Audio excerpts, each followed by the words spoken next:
សង្គ្រាមពាណិជ្ជកម្មរវាងចិននិងសហរដ្ឋអាមេរិកមកដល់ថ្ងៃទី11ខែ4ឆ្នាំ2025នេះគឺសង្គ្រាមពាណិជ្ជកម្មរវាងប្រទេសទាំងពីរកាន់តែតឹងឡើងជាបន្តបន្ទាប់មកដល់ពេលនេះគឺចិនបានសងសឹកដោយ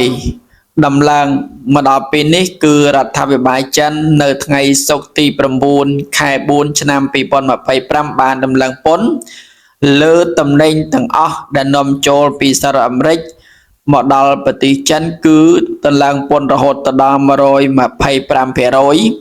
ដើម្បីជាការសងសឹកទៅនឹងការសម្រេចចិត្តរបស់ប្រធានាធិបតីសហរដ្ឋអាមេរិកគឺលោក Donald Trump ដែលធ្វើឡើងដែលដំឡើងពន្ធលើគ្រប់មុខទំនិញចិនសរុបចំនួនទៅដល់145%មានន័យថាប្រទេសចិនយកពន្ធទៅលើសហរដ្ឋអាមេរិកដែលនាំទំនិញចូលមកចិនគឺចិនយក125%ចំណែកឯប្រធានាធិបតីអាមេរិកគឺលោក Donald Trump បានយកពន្ធទៅលើប្រទេសចិនដែលនាំទំនិញចូលសហរដ្ឋអាមេរិកគឺគ្រប់ទំនិញទាំងអស់គឺ145%ដោយធ្វើឲ្យសង្គ្រាមពាណិជ្ជកម្មរវាងប្រទេសទាំងពីរកាន់តែតានតឹងទៅបើតាមការចុះផ្សាយរបស់ទីភ្នាក់ងារសារព័ត៌មាន Reuters ក្រសួងហិរញ្ញវត្ថុចិនបាននិយាយក្នុងសេចក្តីថ្លែងការណ៍យ៉ាងដូចនេះថាការដាក់ពន្ធដែលខ្ពស់មិនធម្មតារបស់សហរដ្ឋអាមេរិកលើប្រទេសចិនបានបំពានយ៉ាងធ្ងន់ធ្ងរដល់ច្បាប់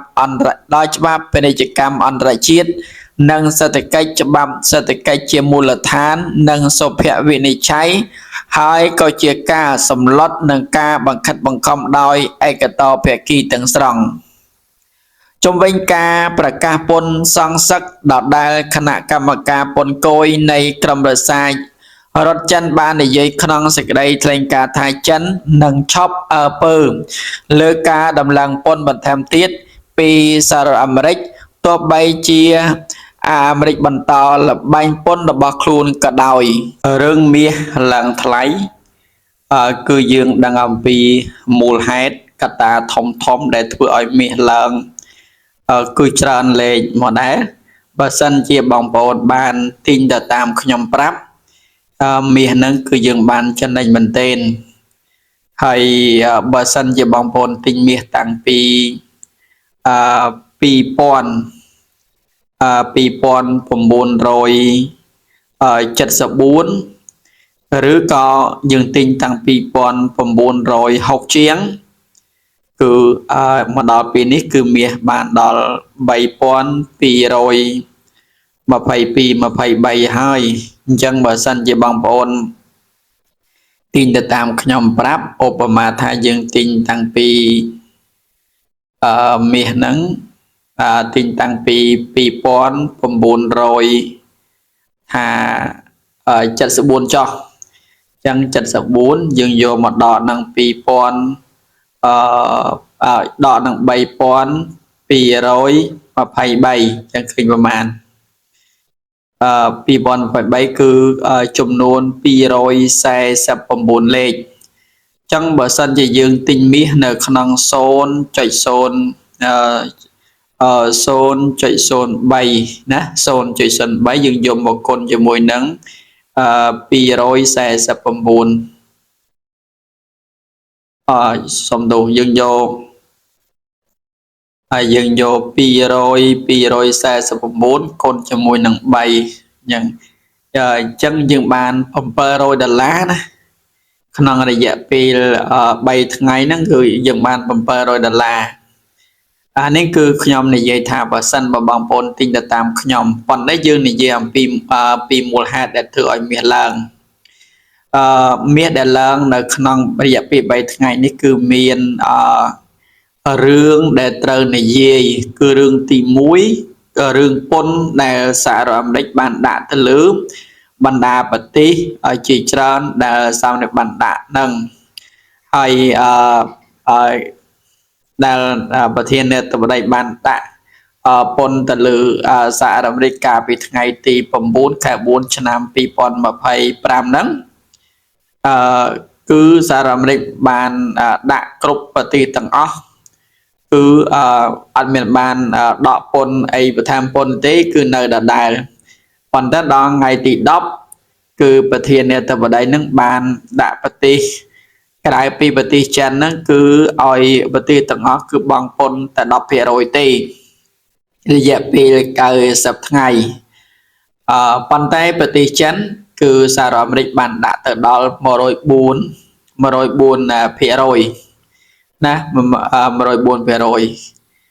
ដោយសារតែប្រទេសចិនបានអត់បានគ្រប់ទៅតាមច្បាប់អន្តរជាតិអ